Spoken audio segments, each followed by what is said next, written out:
One thing I wanted to kind of clarify for everyone here is you talk a lot about content strategy, and then a lot of it relates to YouTube, but then you do a ton of short form as well. Mhm. Which do you like for someone building their personal brand?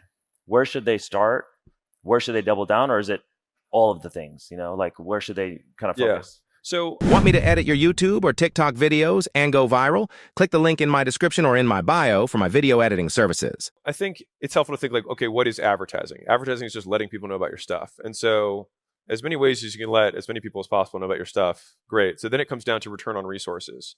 So because like take it to the natural extreme, if you only did shorts and you were amazing at them, you would make a lot of money. If you only did longs and were amazing at them, you'd make a lot of money. So it's not which one is it. It then comes down to the person of what's my return on effort. You may be better naturally or have some head start in one of these two directions, or you might not have the resources right now to make good enough long form videos that you get stuff. Maybe shorts a little easier for you.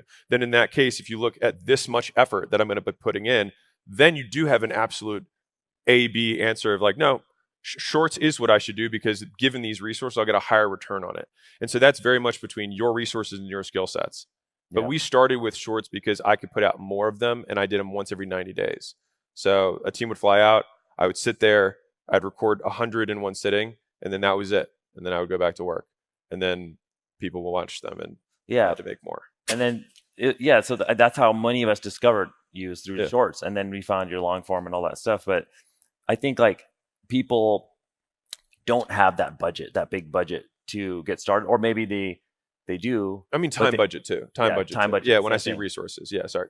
Same thing. But it's like, but I noticed when I recently attended one of your workshops, business workshops, and we talked about like, the finding the constraint in your business. And for people who are trying to build their personal brand, their constraint may be content distribution, or it might be editing, or it might be, getting this stuff out there. And I feel like we make investments everywhere else, and we know that content works, and we know that doing more content would work, but we don't do it. And why is it that like we spend resources and money and time on the shit that doesn't, like, I even got this realization sitting in the workshop, like, what the fuck am I doing, bro? Like, there's something that works. Why am I not doing more of that? And then I'm wasting my time over here. Is it like, are we all like, do we have like an internal defect like that makes us go this way? No, I think it's short-term reward. That's it. Like fundamentally, like if you can delay reward, if you can actually just work without needing to see some sort of cookie immediately, you can beat everybody. Like it's not even like you have to wait that long. You just got to be able to wait longer than most people, and most people can't wait ever, at all. And so, to Neil's point, what the issues is, especially within the entrepreneurial community, is that we're rewarded very early on in our careers for switching. You were in a career that you hated, you were in a job they didn't like, you were in some circumstance, and you decided to start a business. And so you changed. You took a massive action. You changed your conditions, right? And then you got rewarded for that. And the problem is that you need to do that once and then never do it again. Because once you're in, now you've made the big change. Now the big change is inside that you have to make, which is you have to learn to persist.